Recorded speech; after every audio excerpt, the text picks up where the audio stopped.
എല്ലാവർക്കും നമസ്കാരം.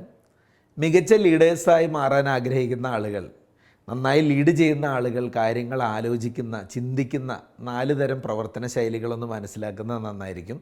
ഇത് പ്രാക്ടീസ് ചെയ്യുകയും അതുപോലെ തന്നെ ഇനി നമ്മുടെ കൂട്ടത്തിൽ പ്രവർത്തിക്കുന്ന ഭാവിയിലേക്ക് നല്ല ലീഡേഴ്സിനെ വാർത്തെടുക്കുന്നതിന് ടീച്ച് ചെയ്യേണ്ടതുമായ 4 രീതികളാണ് നമ്മളിന്ന് ഡിസ്കസ് ചെയ്യുന്നത്. ഇത് പറയാനുള്ള റീസൺ, ഈ great leaders don't just think better, they think differently എന്നാണ്. കാരണം ആ ഡിഫറൻസ് ആയിരിക്കും അവരെ ലീഡറാക്കി മാറ്റിയത്. പ്രത്യേകിച്ച് അവർ ഏത് ചലഞ്ചിങ് സിറ്റുവേഷനാണോ ഉള്ളത് അതിനനുസരിച്ച് കാര്യങ്ങൾ ചിന്തിച്ചെടുക്കാനുള്ള ശേഷിയാണ് ഒരു ലീഡറിനെ എപ്പോഴും വ്യത്യസ്തനാക്കുന്നത്.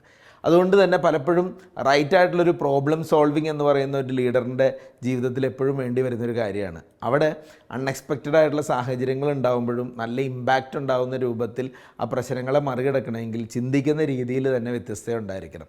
അപ്പോൾ ഈ ഹാർവാർഡ് ബിസിനസ് റിവ്യൂവിൽ അടുത്ത കാലഘട്ടത്തിൽ ഒരു ആർട്ടിക്കിൾ വരികയുണ്ടായി.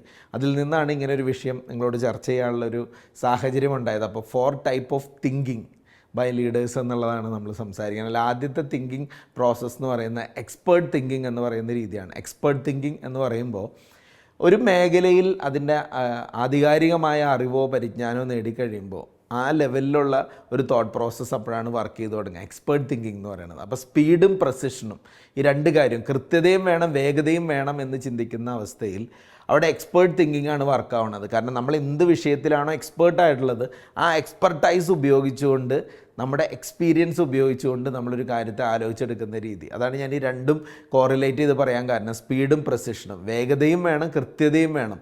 ഇത് 2ഉം സമന്വയിപ്പിച്ചാലായിരിക്കും ചിലപ്പോൾ ആ ഒരു പർട്ടിക്കുലർ കാര്യത്തിനൊരു സൊല്യൂഷൻ കണ്ടെത്താൻ പറ്റുള്ളൂ. അങ്ങനെയുള്ള സാഹചര്യത്തിൽ ഡെവലപ്പ് ചെയ്തെടുക്കേണ്ട ഒരു രീതിയാണ് എക്സ്പേർട്ട് തിങ്കിങ് എന്ന് പറയുന്നത്. ആ എക്സ്പേർട്ട് തിങ്കിങ്ങിലേക്ക് പോകാൻ വേണ്ടി ചെയ്യേണ്ടത്, വളരെ പാഷനേറ്റ് ആയിട്ടുള്ള ഒരു മേഖല ഓരോ വ്യക്തികൾക്കും ഉണ്ടായിരിക്കും. ആ കോമ്പിറ്റൻസ് ഉണ്ടായിരിക്കേണ്ട ഏരിയ ഓരോ ദിവസവും നന്നായി ഡെവലപ്പ് ചെയ്യുക. അങ്ങനെ ഡെവലപ്പ് ചെയ്തെടുക്കുമ്പോൾ ഈ എക്സ്പേർട്ട് തിങ്കിങ് എന്ന് പറയുന്ന ഒരു ആസ്പെക്റ്റ് നമുക്ക് അവിടെ ഉപയോഗിക്കാനായിട്ട് സാധിക്കും. രണ്ടാമത്തത് ക്രിട്ടിക്കൽ തിങ്കിങ് എന്ന് പറയുന്ന രണ്ടാമത്തെ ചിന്തിക്കുന്ന രീതിയാണ്.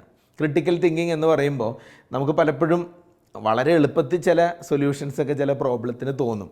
പക്ഷേ അത് മാത്രം എടുത്തങ്ങ് എന്നും പ്രവർത്തിക്കുക എന്നുള്ളതല്ല. ഒന്ന് പോസ് ചെയ്തിട്ട് ഒന്ന് ക്വസ്റ്റ്യൻ ചെയ്യുക നമ്മളെ സ്വയം, എന്നിട്ടൊന്ന് റീഫ്രെയിം ചെയ്യുക. അതായത് ഇതല്ലാതെ വേറെ എന്തെങ്കിലും മാർഗ്ഗമുണ്ടോ, വേറെ എന്തെങ്കിലും പോസിബിലിറ്റീസ് ഉണ്ടോ, ഞാൻ സ്ഥിരമായി ചിന്തിക്കുന്ന പാറ്റേണിനെ ഒന്ന് ചലഞ്ച് ചെയ്തിട്ട് നമുക്ക് വേറൊരു രൂപത്തിൽ ഇതിനെ സോൾവ് ചെയ്യാൻ പറ്റുമോ, അങ്ങനെ ഒരു ക്രിട്ടിക്കൽ പാത്ത് സെലക്ട് ചെയ്തിട്ട്, അതായത് ഇതിനേക്കാൾ മികച്ച എന്തെങ്കിലും രീതി ഉണ്ടോ എന്ന് ചിന്തിക്കുന്ന അവസ്ഥയാണ് ക്രിട്ടിക്കൽ തിങ്കിങ് എന്ന് പറയുന്നത്. ലീഡേഴ്സിന് വളരെ ഗുണകരമായിരിക്കും.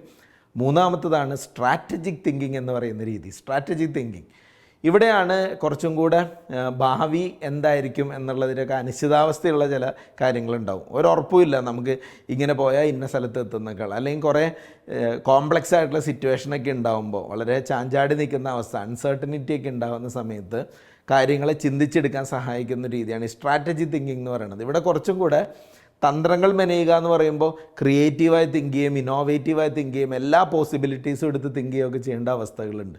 അപ്പോൾ വളരെ സൂക്ഷ്മതയോടുകൂടി കാര്യങ്ങളെ വിശകലനം ചെയ്ത് ഏറ്റവും മികച്ച തീരുമാനം എടുക്കാൻ സഹായിക്കുന്ന ഒരു ചിന്താരീതിയാണ് സ്ട്രാറ്റജി തിങ്കിങ് എന്ന് പറയുന്നത്. And finally systems thinking. System thinking എന്ന് പറയുമ്പോൾ എല്ലാ കാര്യങ്ങളും തമ്മിൽ പലപ്പോഴും കണക്റ്റഡായി നിൽക്കുന്ന അവസ്ഥയുണ്ടാവും. എല്ലാം തമ്മിൽ അങ്ങോട്ടും ഇങ്ങോട്ടും ആകെ കൂട്ടിക്കൊഴിഞ്ഞ് കിടക്കുന്നു എന്നൊക്കെ പറയുന്ന അവസ്ഥയിൽ ഒരു മിനിറ്റ് ഒന്ന് സ്റ്റെപ്പ് ബാക്ക് ചെയ്യണം, ഒന്ന് സമയമെടുത്തുകൊണ്ടൊന്ന് ചിന്തിച്ച് മൊത്തം കാര്യങ്ങളൊന്ന് വിശകലനം ചെയ്യുന്നു. ഞാനിപ്പോൾ എടുക്കുന്ന ഈ തീരുമാനം ഏതെല്ലാം കാര്യങ്ങളെ ബാധിക്കും, അത് മൊത്തം സംവിധാനത്തെ ഏത് രീതിയിലായിരിക്കും കണക്ട് ചെയ്യുന്നതെന്ന് ചിന്തിച്ചിട്ട് ഒരു ഡിസിഷൻ എടുക്കുന്ന രീതിയാണ് സിസ്റ്റംസ് തിങ്കിങ് എന്ന് പറയുന്നത്. അപ്പോൾ ഈ റിപ്പിൾ ഇഫക്റ്റ് എന്നൊക്കെ പറയും, ഒന്നും മറ്റൊന്നിനെ ബാധിക്കുന്ന രൂപത്തിൽ എല്ലാം കണക്റ്റഡായി നിൽക്കുന്ന അവസ്ഥ. അങ്ങനെയുള്ള സാഹചര്യങ്ങളൊക്കെയാണ് സിസ്റ്റം തിങ്കിങ് ആവശ്യമായി വരുന്നത്. അപ്പോൾ ഇപ്പം 4 കാര്യങ്ങളെപ്പറ്റി നമ്മൾ പറഞ്ഞ് ജസ്റ്റ് ഒരു ബസ് വേർഡ്സ് എന്നൊന്നും പറയുന്ന രീതിയിലുള്ള കാര്യങ്ങളല്ല, അല്ലെങ്കിൽ ഇതൊരു വെറുതെ ഒരു ബിസിനസ് ജാർഗണൊന്നുമല്ല.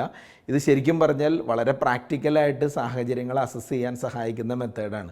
പല ലീഡേഴ്സും വളരെ വ്യക്തമായിട്ട് ഉപയോഗിച്ച് സക്സസ്ഫുൾ ആയിട്ടുള്ള മെത്തേഡുമാണ്. അപ്പോൾ നമ്മളൊരു ലീഡറാണെങ്കിൽ, അല്ലെങ്കിൽ ലീഡർ ആവാൻ ആഗ്രഹിക്കുന്ന വ്യക്തിയാണെങ്കിൽ ഈ കാര്യങ്ങളൊന്ന് പരിശീലിക്കുക. 1 expert thinking, 2 critical thinking, 3 strategy thinking, 4 system thinking. ഇത് 4ഉം വിജയത്തിലേക്ക് എത്തിക്കാൻ തീർച്ചയായിട്ടും നമ്മളെ സഹായിക്കും. Thank you.